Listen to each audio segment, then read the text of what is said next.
Hello and welcome to Central Florida Salute YouTube. Once again, I'm at Eagles 4273. We appreciate the allowing us to come in here and record. And we also appreciate AMVETS Post 2006, who's our big sponsor. But today I have Joe Finch. We retired as a Lieutenant Colonel, United States Army, Vietnam veteran, and a lot of people don't know what the Distinguished Flying Cross is. Okay. So I'm going to try to read a little bit here. Bear with me. The Distinguished Flying Cross Medal is awarded to aviators and air crew for heroism and extraordinary achievement during aerial flight. The DFC is the only medal conferred by all 5 military services in all wars and campaigns from the World War I to the present date. It was established by Congress in 1926, and it's all the branches of the service, and you have to be somebody special, and you are, my friend. Joe, tell us a little bit about yourself. Where are you from originally? I say I'm from Tucson. Actually, I was born in Los Angeles, and they moved out as soon as they could. I was very unhealthy as a little child. My lungs wouldn't clear out, and I was always sick. So my mom went to the doctors and said, what do they do? They said, you need to move to a drier climate. So she moved to Nevada. And then she was married, and my father worked, and they met in Los Angeles at a Douglas aviation plant.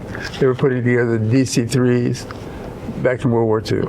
Anyway, my parents moved to Nevada, and my lungs cleared out apparently within just a few months. Then we moved to Tucson. She knew somebody, my mother knew somebody in Tucson, so he could work there. And my father worked in Tucson, and then he said, I'm not happy with the boss here. So he started looking for other work, and he found a job in Morocco. And so he took off. He went to Morocco to go interview for the job and stuff. And then he sent a telegram to my mom that said, meet me in Casablanca on the 6th of June. And bring the kids. In those days, the telegrams are very, very brief, very, very directive. Come meet. So she packed us all up.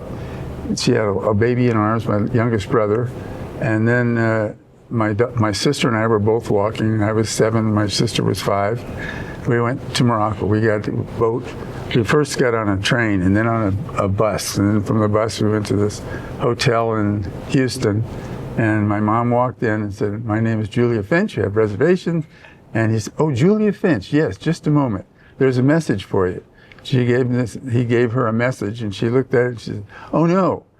The captain of the boat said, you have to get down to the Galveston Harbor tonight because we're leaving tonight. So we had to pack everything out, back out, head down to the Galveston to get on this boat, and we spent, I guess, 6 weeks in transit from Galveston to Casablanca. We got to Casablanca, and my father wasn't there. My mother had all the bags and everything, and the 3 of us kids put out on the docks, and my father wasn't there. And so she held up a $5 bill. It was the last piece of money that she had. It was an American $5 bill, and she held it up in the air, and she said in French, "Secours, the help. I need help." And she pointed at all the bags, and she pointed at the kids, and she pointed down the street to go. And this one guy walked up and said, "I'll take the money." And she said, "No. First we get all the kids on the truck, then you can get some money." So we got halfway down the road to Nuasur, and about, I guess, half a mile away, or maybe it seems like a half a mile away, she started crying. She looked at it. She had spent 7 or 8 weeks trying to get these kids to Casablanca, and her husband wasn't there. She was not a happy camper. I would think not. So she said, "That's our flag. That's our flag." And she was tears streaming down her face. "It's the American flag." She hadn't seen it for quite a while. So she taught my sister and myself, that's important. The American flag is very important. So anyway, that shows us some of the genesis from my patriotism. We moved from Morocco to Spain. Each place that we went, my father required us to learn that language. So we learned French in French Morocco. We moved to Spain. We had to learn Spanish to speak in their language. Then we moved, after we got good at Spanish, we moved to Greece, had to learn that language there. And I remember wanting a pistol, and I said, Daddy, would you come down and help me argue with this guy to get a pistol? He said, no. Once you learn enough Greek to be able to negotiate with him on his terms, then you can have the pistol. Until then, no. He was pretty harsh. So anyway, we moved from Greece to Italy, and from Italy, the family moved to Thailand, and they dropped me off in Tucson, Arizona with my aunt. So that's where I had more, I guess, more upbringing. You know, most people tell me they're from Chicago, and that's the end of the story. Oh, well, I'm not from just one place. But I know you had an amazing life, Joe. And I've known you for a while. You and I did a show years ago, probably about 8 years ago, I think it was. And we were on when I was with Lakefront TV, and I was totally blown away with what you've accomplished over the years. So you were in the Army during Vietnam. How did that happen? Did you get drafted? Did you go to college and then? Yes. In the summertime, 1963 and 1964, I was able to fly back to Bangkok and on a MATS flight back in those days, or the embassy flight. But anyway, was able to fly back to Bangkok and spend some of the summer with my family. And I had a girlfriend there too. That was fun. So, but we were basically, the family was there and I was in the States. And on my third year of college, I got caught on the third floor of a female dormitory after 10 o'clock at night. You rascal, yeah. I was busted. And then, so my father didn't like that. He said, okay, laddie, you're on your own. And we're not helping you anymore. You're on your own trying to get through school and get through life. Well, then I was at the house, and the military police showed up at our house and said, we are here because there's a draft notice for Joseph Finch. He's eligible, and Uncle Sam would like to have him join our service. So I said, wow. So 2 days later, I signed up for the military, and I signed up for the Army in Phoenix, Arizona. And then from there, I was basically drafted, and you saw that coming. But I wanted to do something different other than just being an infantryman. I was thinking, what's the longevity of an infantryman in Vietnam? Not good. So what else can I do? And, well, you could become an officer. Oh, great. Would that help? Yeah, well, lieutenants, their longevity was measured in hours and days. 8 days, that was it. Wow. Second lieutenant on the ground, you're going to bite the schnitzel or get wounded. So it was an interesting time. But what I thought was maybe I should be an officer. So I went through leadership training and all that stuff in Fort Lewis, Washington. I applied for OCS and was sent to Fort Benning, Georgia. And I went through OCS and graduated as a lieutenant in September of 1967. Boy, howdy, getting old is really not for the faint of heart.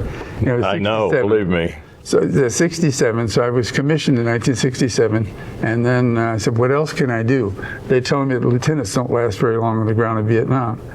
So as an infantry lieutenant, what else could you do? I applied for flight school.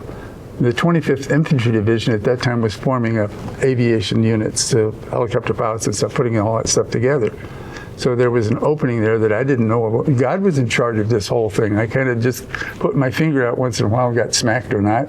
And he had a plan. The plan was to get me into Vietnam as a helicopter pilot. And that's where I sort of blossomed. I flew many of the missions. We flew all these different kinds of missions and with helicopters. We flew flame baths. We flew medevac. We flew Nighthawk gunships. We flew all the different kinds of missions. Well, I was an infantry division pilot, so anything that division commander needed done, we did. And if they called for help, we went. If they called for hot food, we went. If they called for mail, whatever it was that the infantry needed, we would deliver that to them. That was our mission. You accomplish what those guys on the ground need most. Well, one of the first medevacs I flew was a guy had picked up I was the Peter pilot at that time. I wasn't yet a a full-fledged What is it? What do you mean a Peter pilot? Pilot in training? You have a pilot and you have an aircraft commander. The aircraft commander has several hours, and he's gone through a couple of other little gates, learning how to navigate the various different things that you have to learn as a pilot flying in that area in Vietnam. So anyway, when I first got to Vietnam, there's two kinds of helicopter pilots in Vietnam. We had warrant officers and we had commissioned officers. The job of the commissioned officers was other duties as assigned. The pilots who were warrant officers got to fly. That was their job, and they got really good at flying. And I don't know any of them that I would say was a bad pilot. There's a couple of commissioned officers that didn't quite make that same cut. Well, I've always heard that if you're smart, you listen to the warrant officer. You do? Yeah. Well, he's a technical expert. He gets time to do that. But when I first got there, the company commander, I was assigned to the 25th Infantry Division. In those orders, when you get your orders for flight school, it said you're assigned to the 25th Infantry Division in Vietnam, but you're allowed to attend flight school along the way. If you bust out of flight school, you're still going as an infantryman to Vietnam, but we'll give you a chance to try and graduate from flight school. And I did okay. So when I got to my company in Cu Chi, Vietnam, company commander was a major, and he was very excited to see me. He shook my hand. It's nice to have you here. You know, I've been looking for another platoon leader, and holy cow, I'm glad you're here. And I said, okay, what do you want me to do next? Well, first of all, you need to sign for all the weapons. You need to sign for the 9 aircraft that you're going to be assigned to you. You have to sign for the Jeep. You have to sign all these other things. And you have to, well, and I started looking. It took me 4 weeks of looking through all these things to find. I went in one day and said, sir, I can't find one of the aircraft. He said, you lost one of my damn airplane already? I said, no, I didn't lose it. I just haven't found it yet. He said, well, go look in the maintenance hangar in the closet in the corner. A closet in the corner, a helicopter. So I went and I looked, and sure enough, there was a closet in the corner with this aircraft. They had taken the tail rotor off of it, taken various different parts of it. It was a Hangar Queen. So if somebody else's airplane was missing a rotor blade, they'd go and take it off of that one. Oh, so they're using it for parts. It was a non-flyable airplane, but I had to sign for that one too. So I signed for 9 aircraft, about 50 different weapons. Some of those were legal and others were not. Machine guns for each of the aircraft. We have 2 machine guns per aircraft. I signed for about $10 million worth of stuff. I signed. I was a first lieutenant. $10 million, holy cow, take a breath. So anyway, I didn't get a chance to fly right away. I was busy doing all that stuff. And so it had been 4 months since flight school when I graduated, and another month when I was on vacation in the States, just leave. And then another 4 weeks of just trying to find all this sort of stuff. I hadn't flown in all that time. And I was asleep at night in Cu Chi in my little hooch, which I had to pay $75 for. And all of a sudden, all hell broke loose. There were bombs, there were rockets, there was all kinds of noises I didn't identify or know about. A bullet came through my quarters, knocked my little Bic pen off the table next to my ear, and slammed it against the wall locker across the room. And I said, holy cow, this isn't a nice place at all. And I went running over to the operations office. I hollered and said, can I take one of the aircraft and get the hell out of here? He said, yeah, take it. Make sure you check the logbook. It's not circle red X'd. Okay, so I went out and I checked out one of the aircraft. It was flyable. I took we have a tie down for the main rotor blade that keeps it from rotating. So you got to take that off, otherwise you can't start the thing. But the vehicles were parked, our helicopters in Vietnam were parked in revetments. They were about 5 feet tall and about 2 feet or 3 feet thick that would protect the aircraft from stray missiles, metallic fragments flying around or anything else at night. If somebody's shooting, you wouldn't get the aircraft. So the revetments were very narrow, and when you go to pull an aircraft up in flight, the tail tends to wobble one way or the other, and if you got wind, it's even worse. You got to be very careful about bringing it up straight out of the thing, otherwise you're not going any further than that revetment. So anyway, I went out, I untied this thing, and I pulled open the logbook and checked no circle red X. I closed it back up, put it down, and I got in the aircraft commander seat, left side. That was a mistake. Got on the left side of the aircraft, and I said, okay, let me get this thing going. About that time, CS, what is CS? It's a tear gas. tear gas just flooded across our bear pit, the area where we parked our aircraft, and it was thick. You wouldn't be able to see more than 30 feet. All this gas, my eyes were watering. I could barely see the instruments right in front of me. And I said, "Holy cow!" And I couldn't tell whether the rotor RPM was high enough to actually take off or not. And all the bodies started jumping in the back of the airplane. I said, "Whoa, who are you guys?" He said, "We're with you, we're with you." Okay, fine. And another guy comes and jumps in the right front seat. So I said, "What in the, are you one of the pilots?" He said, "Yes." I said, "Well, do you know how to fly this thing?" "Yes." "Well, turn on the searchlight, turn on the landing light." He said, "It's on your side, idiot." I said, "Oh, geez." So then I finally turned the lights on. I said, "Okay, we're coming up." And I said, "I can't hardly see the instruments here. It's less than 2 feet away. I could barely see the instrument. My eyes were just teared up and I was having a hard time seeing." I said, "All I can do is try to go straight up. And Lord help me, I want to go straight up." So I pulled the aircraft up out of the revetment. At least our skids were above the revetment sides. And then I just pulled 50 pounds of torque and went straight up. And I thought, "Oh, we're getting out of this." The air was clearing. All of a sudden we could see and we could breathe better and all that stuff. And then finally I said, "Okay, how are we doing?" And this pilot, I said, "Who are you?" He says, "My name's Jen Henson. I just got here yesterday." And I said, "Oh, he didn't know help." So anyway, we didn't know what radio frequencies to call to figure out where to go next or who to talk to or what to do. So I'm at about 1,000 feet, and I said, "We're at about 1,000 feet." He said, "Yes, and you're going backwards at about 35 knots. Slow us down." So put the nose forward to kind of stop from going backwards. And all right, okay, we got this stabilized. And then I made an infamous radio call. I said, "Any station, this is on the uniform, UH-240, it's a 240 megahertz, is a international emergency channel." So I called on the guard radios, which we called it, and I said, any station, this is Little Bear 26, I'm about 1,500 feet over Kuchi, and we're lost." And then some wise guy came back right away and said, "Okay, Little Bear, which is it? You're over Kuchi or you're lost?" I said, "Well, I'm at 1,500 feet over Kuchi and we can't land there anymore because it's all on fire. Where the heck do I go? Where am I supposed to go next?" And he said, "Okay, my name is," he was Little Bear 17 or something, whatever. He said, "Follow me." I said, "Where are you?" He said, "We're in the middle of the night sky with all this fire underneath us." It was kind of a bizarre situation. And I said, "Holy cow, flash your landing light at me or something." And he said, "Okay, I'm to the south of you. I'm flashing the landing light now," and I saw the landing light. I said, "Okay, just turn around, follow us. We're going to Long Bend. There's a place we can land there." So we flew 20 minutes to Long Bend. When we got to Long Bend, the guys didn't want us to land. "Well, what are you guys doing here? Well, you see the fire on the horizon there? That's our base camp. It's all on fire. We can't go there. Do you understand that?" I said, "Yeah, but you don't come here." "Yeah, we need a place to spend the night and we need some food." And this guy came out and said, "We're not doing food." And the guy who had led me there, his name was Randy Juge. He just died last year. Randy Juge was a Cajun, and he was a fencing champion? Well, he was before you go into the Olympics, the next stage up, whatever. He was a pretty good and very, very quick reflexes. He was Cajun with this southern accent you can't match.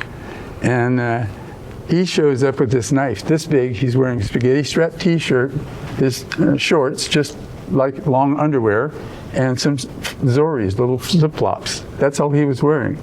But he had this knife, and he walks up to the door and says, "You're going to feed us. We're going to eat here." And this guy said, "Well, Randy Jude was built like you. He was a big guy." And he says, "We're going to eat." And these guys got out of the way, and they got us something to eat, and they found a place for us to sleep. And the next morning, we flew back up to Kuchi to see what was going on. All 26 of the twin rotor, the Boeing aircraft, the big helicopters. Hueys? No, we were flying the Huey. These are big aircraft. I can't think of the name of them right now. All 26 of those big aircraft were blown up. The sapper went in the back, sapper went in the front. They blew themselves up, and it burnt down to just the rotor hubs. That's all you had left. Little pieces of engine that you could see in it. All 26 of those had burned to the ground. And I called, by this time we figured out the Little Bear Ops was on what 146.2 or whatever the frequency was. We dialed in 146.2 and it called Little Bear Operations. It said, this Little Bear 26, we're long been for request landing instructions. He said, you're not going to land here. I said, didn't you going to land somewhere? So anyway, we got closer and finally said, okay, yeah, you can land at the bear pit, but land on the far side close to the maintenance hangar.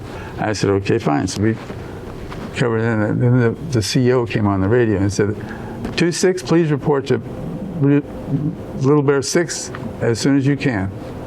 I said, Little Bear 6 is being the company commander.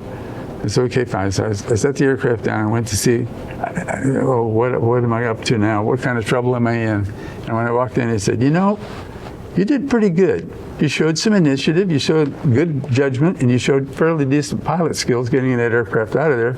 Maybe flying backward isn't the best way to do that, but on the other hand, you did get the aircraft to safety and you saved 5 other people with you. So you're going to make a good platoon leader. Okay, I thought I was going to get an ass string. It was a compliment. So anyway, life turned many different things. When I give presentations on this, I talk about medevacs in history, and it's not new. We started doing medical evacuations back in the 1920s. 1928, Marine Corps Lieutenant Schmidt medically evacuated a whole bunch of people while he was doing flights in Nicaragua. Anyway, I'm not going to talk about all that detail today, other than to mention that my first medevac, the guy had picked up a SKS that was sitting on the ground, nice shiny bright, sitting on top of the pavement. It wasn't a clue for him. Don't go pick this thing up. It was connected to a grenade. So when he picked it up, it blew the bottom of his face off from just below his upper teeth down to the top of his throat. He was in very bad shape, and he was trying to breathe, and every time he tried to breathe in, the blood would go in there and it caused him to try and cough, and then he'd be out of even more air. He was having a really hard time. I said, just strap him to the floor, let's get him out of here right now. We landed, picked the guy up, put him on the floor, and flew about 7 minutes to a medical 12th evac. Called 12th evac and said, this guy is seriously wounded. He has upper thorax and wound. It looks like he's missing his whole lower jaw. We need medics ready when we get there in 5 minutes. So we landed, and they picked this guy up. They got him inside, and they healed him up. The medics do stuff.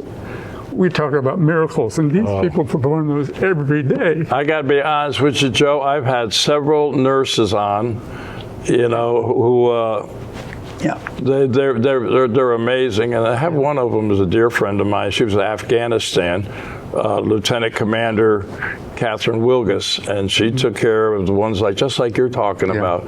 You got to give it to them. They heal the impossible. Yeah, they do. That's true. The other thing that's interesting about sort of the division of the sexes, the guys and the gals and whatever kinds of things, that works in the medical field also. The guys do, oh yay, I got him to the medevac pad. Yeah, and I did 7 minutes worth of work. Then these ladies have got this guy, they got to heal his spirit, they have to heal his body, and they have to get him back to a sane kind of mentality where he can talk about living again. They do a lot of stuff the nurses do amazing work. We don't give them enough credit. Yeah. And I know Kathy Solomonson. She's the one that put up the Women's Memorial on the National Mall. Kathy Solomonson got most of the money for that. I think she collected personally $11 million from the different nurses and medical people that had been serving in Vietnam and Korea. She gathered money from all those people and came up with enough money to start that memorial for the women. Did you know, speaking of the nurses, Linda Schwartz? Does that ring a bell? Rings a bell, but she was part of putting the nursing monument up there too. Yeah. And Linda's a dear friend of mine. She's from Connecticut. She's in the Veterans Hall of Fame in Connecticut and Ohio. And she's a wonderful lady who, Air Force, when she came back, the top of the plane came off. She didn't know where she was. She couldn't even recognize her own daughter. But she went back to college and everything, and she's been amazing, man. She was with the Vietnam Veterans of America. She worked a lot with them. We can't give those ladies enough credit. I hear you. I hear you, Joe. Anyway, yeah, we got that was my first medevac, and I realized that we could make a difference. A helicopter could make a difference in getting a guy from wounded state where there was nothing anybody could do for him, he was going to die, to surviving in just a few minutes. So that became my highest priority, and that for the rest of my military tour in Vietnam, I was known for doing medevacs. I did a lot of 825 people that I medevac. I'm going to tell the people a little story because I know it's going to be hard for you to tell. Because I know you because you've told me this story about making a medevac and you went down and the guys jumped on and there was one guy laying out there and you said, get him on board. Get him on board. We ain't going nowhere till you get out there and get that guy on board. And he laid on the helicopter. You want to finish the story? Yeah, I was doing a book signing in Fort Belvoir, Virginia, and this guy walked by, big guy, about 6, he's taller than you, maybe 6'4", 6'5", black guy, walked by and he looked at me kind of odd, and he kept on going. And I had all my little copies of Angel's Wing laid out there, and so I thought I was pretty cool. I'm signing books. How cool is that? Anyway, this guy walked by, and then he came back about 15 minutes later, and he started really eyeballing me odd. He was looking at me, and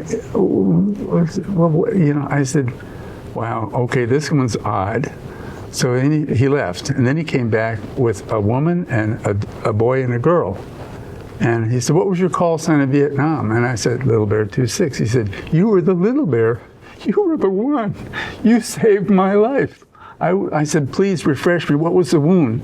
He said, "I was hit through the femur with a 50 caliber round. 50 caliber round is that big. It took out the whole bone. He could not put any weight on it.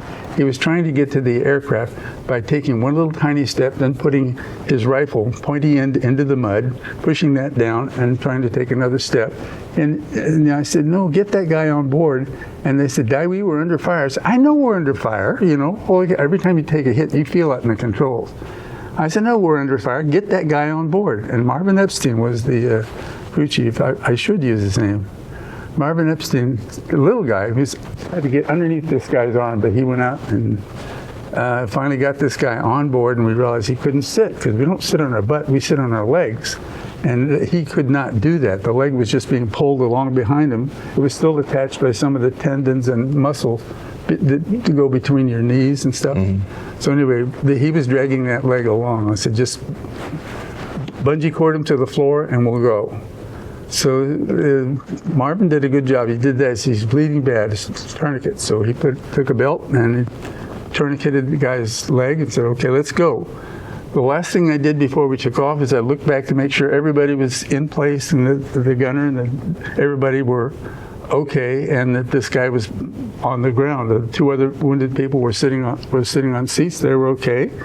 And when I looked back there like that to see if he was okay, I said, "Okay, let's go now." And we took off. The last thing he saw before he lost consciousness was this funny little face.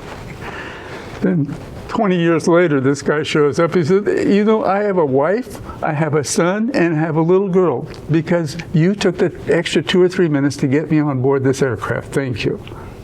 Yeah, Joe, like I said, you and I did a show before, and I know some of it, and I know this is hard for you to, but you made such a big difference in that man's life, and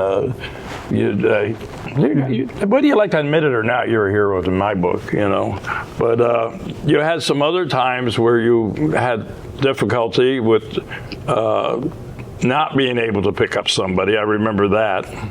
And you were going to. Oh yeah. That was one of the things that drove me to become the platoon leader that I became. I was flying on a VIP ship, so we had VIP ships also in the Little Bears, and it was a colonel in the back, and he was watching. When we were flying over a contact, this little mechanized battalion got stuck in the middle of a ambush, and they were in the kill zone for that ambush. Stopped the tracks. They couldn't go any further. They were, "Oh me, what do we do now?" And I said, "We could go down and we can fire up some of those people on the side there." And he said, "You will not leave 2,000 feet. You understand me? This aircraft will not descend." I said, "Sir, we could make a difference with those people. We are not going down. Is that clear? You will hold this altitude. Is that clear to you, Lieutenant?" "Yes, sir." And I thought, we could have helped those guys, and we didn't. But the leader of the company commander stood up, and he got hit in the top of the throat with an RPG. It was dead instantly. Fortunately, he didn't suffer much. And then a lieutenant stood up in the same place and also got whacked. And finally, a Spec 4, just E4. He was brand new in this Army. This E4 makes a radio call to us saying, I think if we all executed a left flank movement, we can get out of this by just going left flank and then going full speed. And so we'll give it a shot. So they did. They went. They made all the tracks made a left flank movement at the same time, and they rode it off across. They got out of the kill zone, and I don't know how many lives he saved. Very, very. But it made me think that colonel was afraid for his life. He didn't want us to go down because he didn't want to get shot at. He didn't care about them. And that made me a little bit different than the other people from then on. I cared about them. Yeah, yes you did. And I know you struggled with a lot of the, what went on over there, and your health went downhill a little bit, but you bounced back. And your story is amazing, I'll tell you. It's more than that. It's miraculous. That's why when I give this presentation, the first thing I show them is my, if you look at my MRI, that's the MRI from my MRI and from November of 1989. Saturday morning, calm, cool, and collected. Everything seemed to be going okay. And I slipped on a little rug, hit my head 3 times, once on the sink, once on the toilet tank, and once on the little faucet that you turn the water on and off for your toilet. And I was paralyzed, couldn't do anything.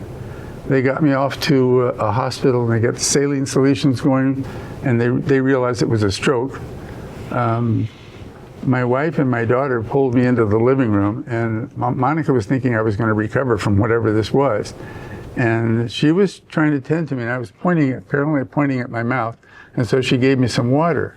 Well, I couldn't hold the glass, but she could. She held the glass up, and all the water just fell out the side. This side of my face was all numb.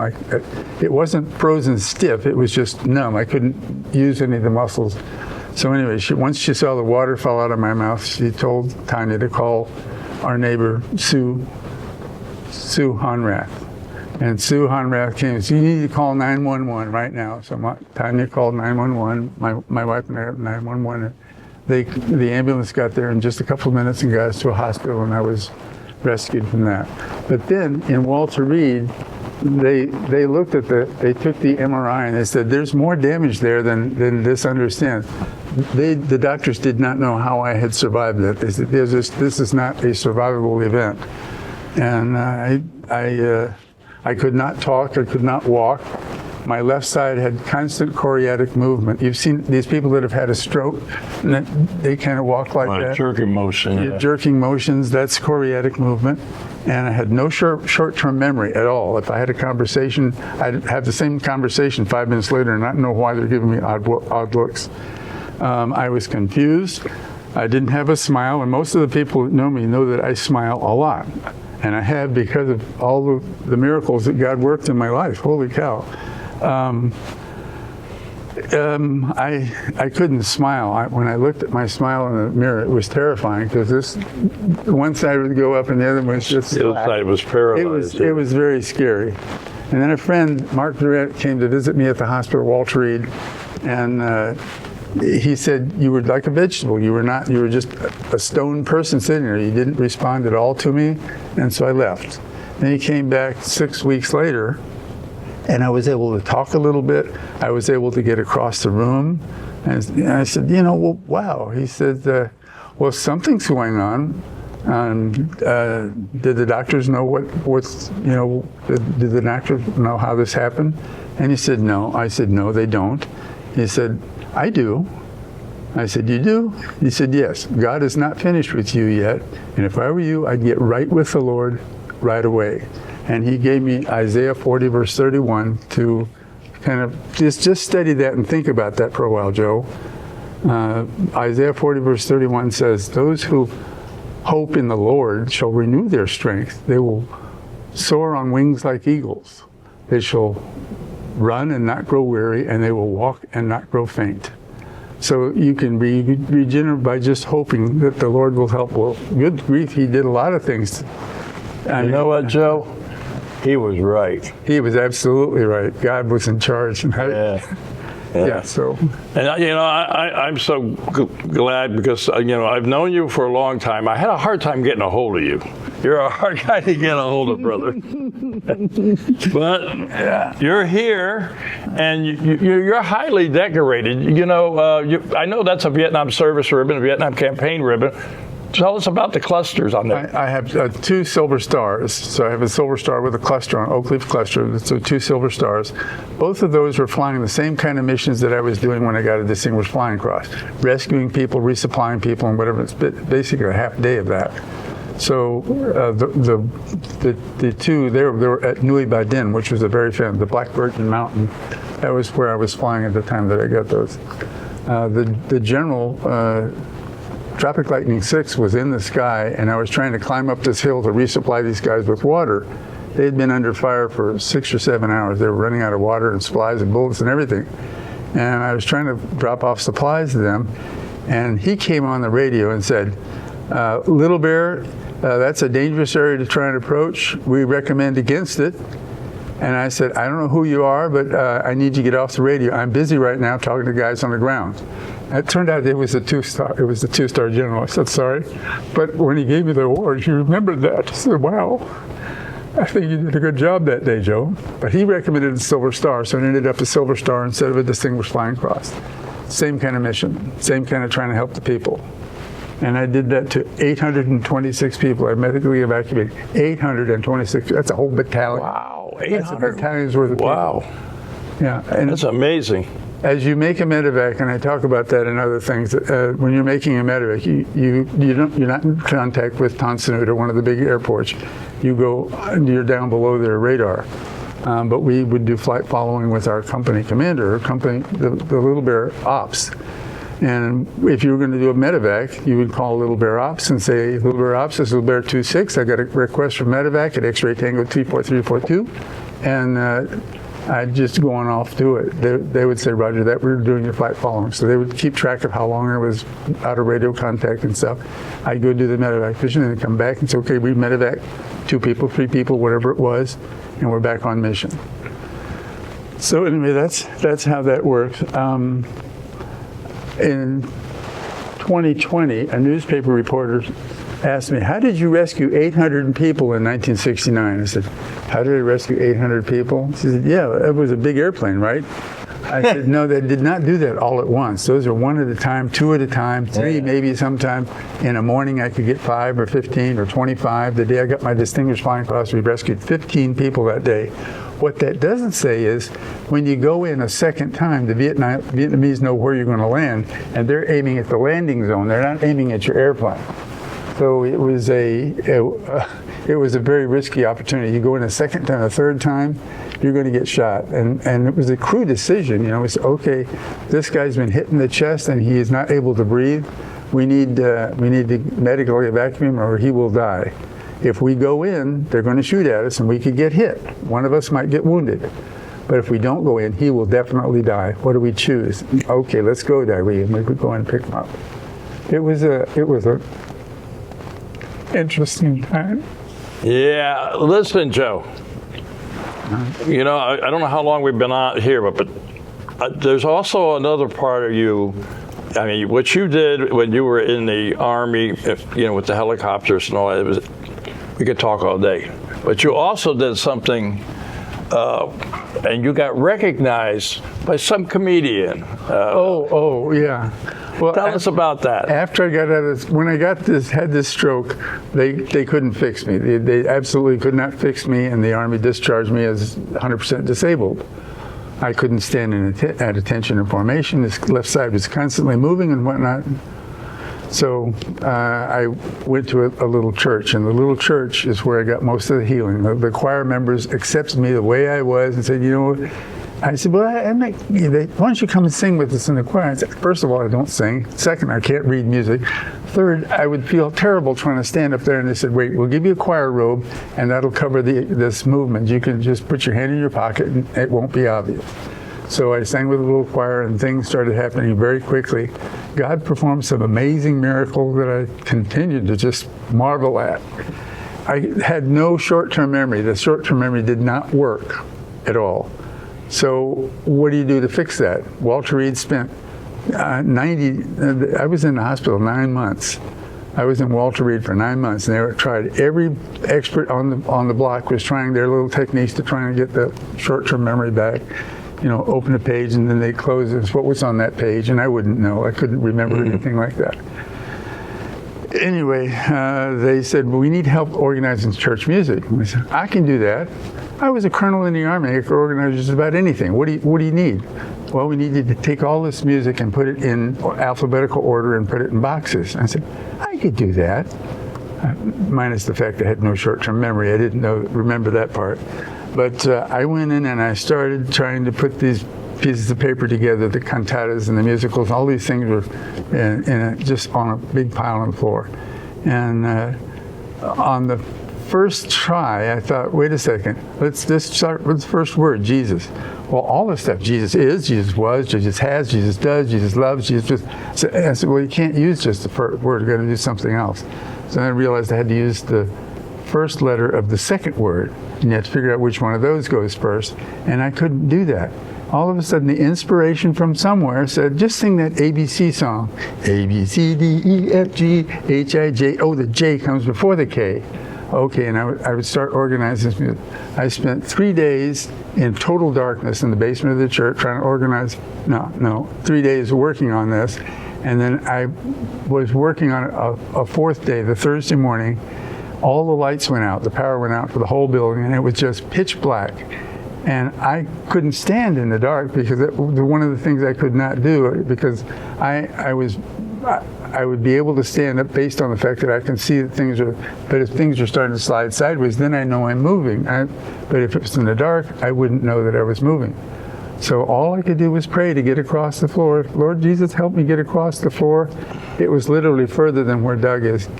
Let me get across the floor where the flashlight is and try to finish this task.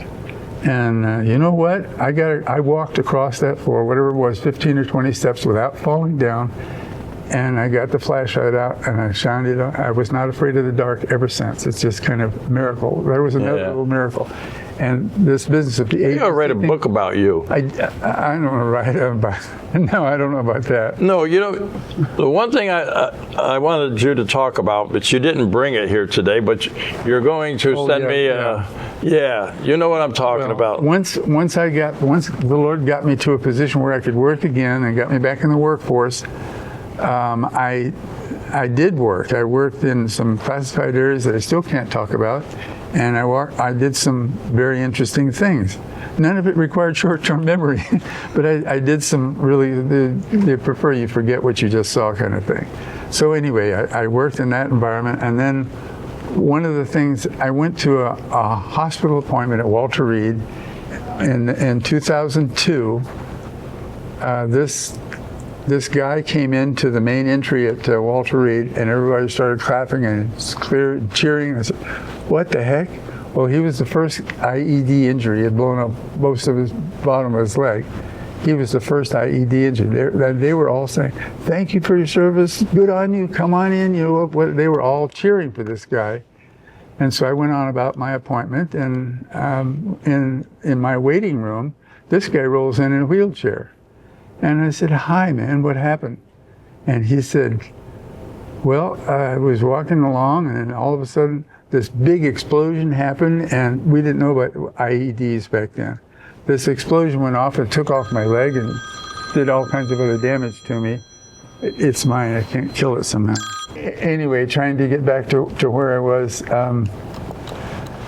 I could see that the Lord was doing interesting things in my life, and I joined a choir, and I sang with the National Christian Choir, and did all kinds of other things, and went to shopping malls. We did Christmas at the malls and stuff, had fun, and I saw that the troops coming back from the Middle East needed some help.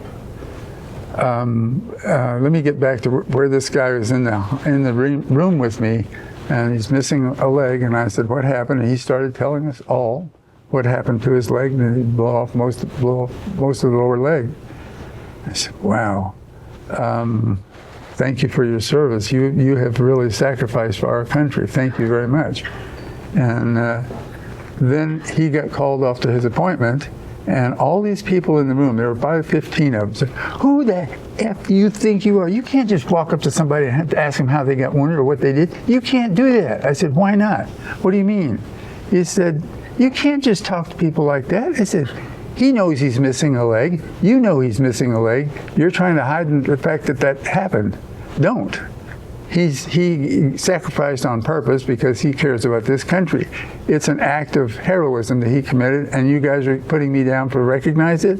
Get me a break. On my way home, I realized this is something that I can do. I can go visit the troops in the hospital. It doesn't bother me. I've seen every wound that you would not want to see, and a lot of the. Go ahead. I'm sorry. You know what? I think you missed the clue what I was trying to talk about. There's something that you're going to send us a picture of. Yeah, okay. Some comedian. You ever heard of Bob Hope? Bob Hope, yes. And I had met him in Vietnam, and anyway, that's another story. I did put in, I think it was 15,000 hours. I was working for Headquarters Marine Corps at the time, and I put in 15,000 hours of volunteer time, mailing boxes to people in the Middle East, finding packages. You know, the guys in the Middle East couldn't get, for example, Q-tips, and they wanted Q-tip. They couldn't get this little skull, it's a tobacco thing, chewing tobacco. They couldn't get that in the Middle East. So I would get that stuff, put it in a box, and they'd ship it all over. Something like 42 boxes of stuff that we shipped. And I would go to Walmart, and I'd go to all these other places and get donations and whatever to put the packages together. But one of my colleagues at work, Sherry Drapensky, she said, you're doing a lot for these troops. And I said, yeah, we're having a great time with them on the weekends visiting and stuff. And she said, yeah, but you're doing an awful lot. Fine.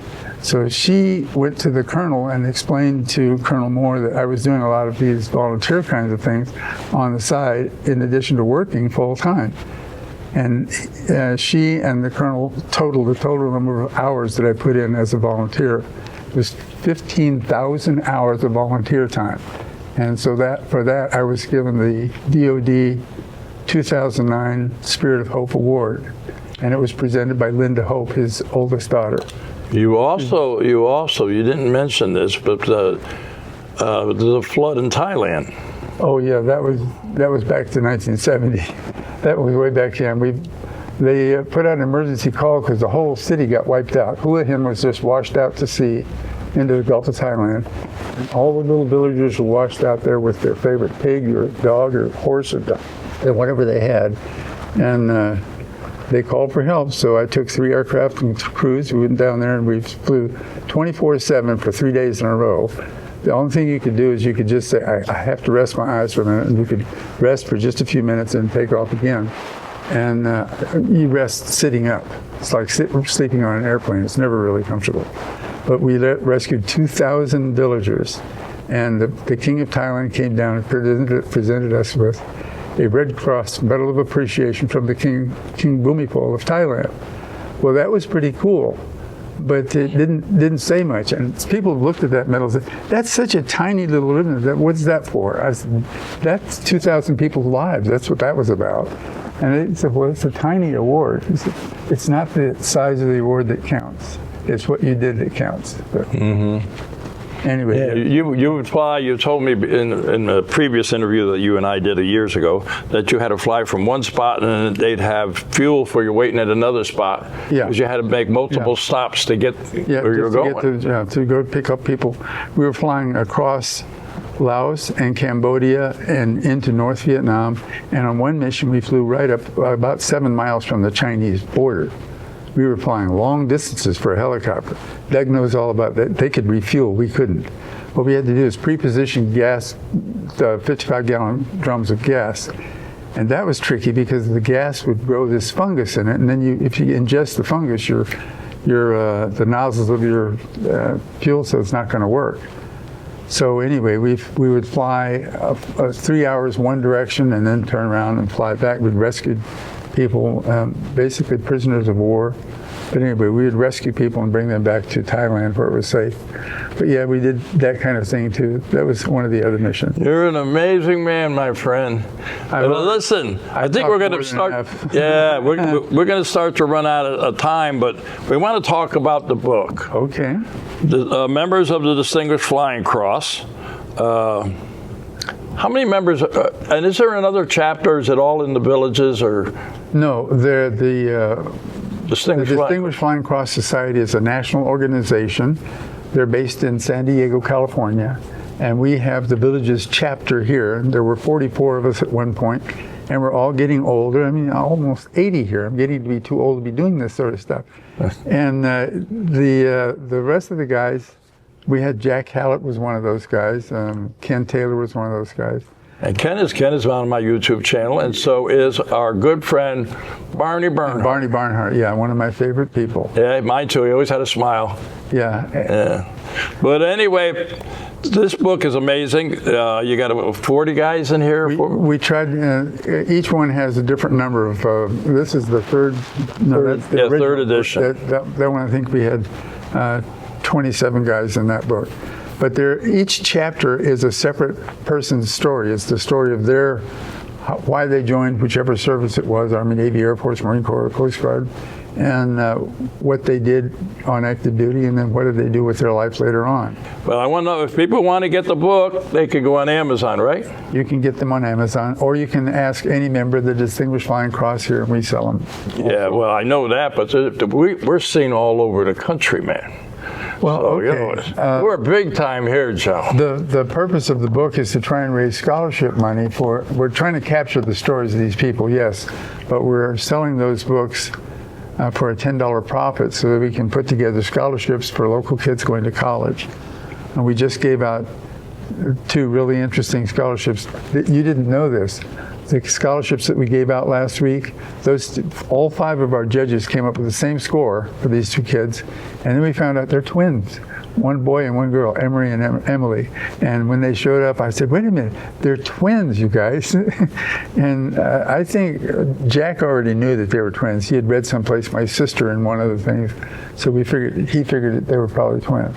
But I said, let's do different. Instead of having one come up and then another one come up, let's bring the twins up here. They competed together, and they won first place on our judgment, and we'd like to give them $2,000 scholarship each. So we gave it a $2,000. You've got to sell a lot of books to come up with the $2,000. So anyway, we're trying to raise money for scholarships for kids, deserving kids. And you can get the book on Amazon, Faces of the Distinguished Flying Cross of Central Florida.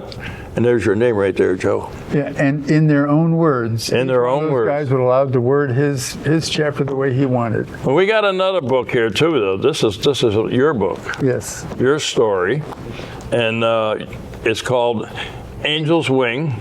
A Year in the Sky. And you wrote a poem about it. Yes. And Doug is going to read it for you. A poem titled Angel's Wings. A soldier lies bleeding, face twisted in pain. Makeshift bandage covers his chest, another his leg. The medic is done. Steady now. Help is on the way. The distant whop, whop, whop of rotor blades raises spirits. High above the aircraft passes drawing enemy fire. The acrid smell of burnt matches, smoke marks the scene. High above the chopper turns, drops like a hawk on a wing. The sound of rotors increases. Suddenly the bird is here. Dust and litter fill the air. The Huey settles near. The soldier is carried quickly into the waiting bird. Dust again as it lifts off precious cargo in its bay. Whirlybird, chopper, wings of mercy, medevac, dust off, or angel's wing. Asked the men it lifted. It had many names. Joe Finch, 1992. This is going to air probably in about a month or so, but you're going to be doing something special coming up. Yes, tomorrow I'm going on my honor flight, and we've been asked to lay a wreath at the tomb of the unknown soldier, and someone is going to read my poem Angel's Wing at the Arlington National Cemetery. Oh, that's quite the honor. It is an honor. That is quite the honor. But you know what? You deserve it. When I was told, You deserve it. when I was told, I was in tears, and it's still just. It's such an honor. You can't do anything but say, "Wow, how did I deserve this?" Well, you deserved it, believe me. But anyway, this book, sit down, relax, sit down. This book is called Angel's Wing. You know, this is almost like it was when we did this about 8 years ago, except it's a little different. Oh. But we see that camera right there where that lovely lady's standing. Yeah. We're going to look right at her, and this is what we do now. Oh, no, yeah. You ready? Yes. To all our veterans out there, active military and their families, we salute you for all you do. Till next time. Thank you for your service. Nice job, brother.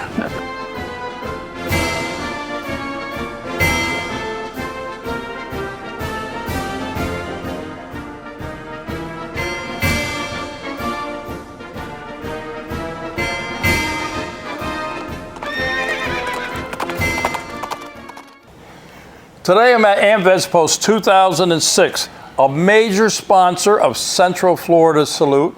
And I want to introduce to you the commander here, Ronnie Mack. Ronnie, tell us a little bit about AMVETS 2006. Where are you located? And we are at 500 North Canal Street, Leesburg, Florida. It's right off of 441, between 441 and Main Street on Canal.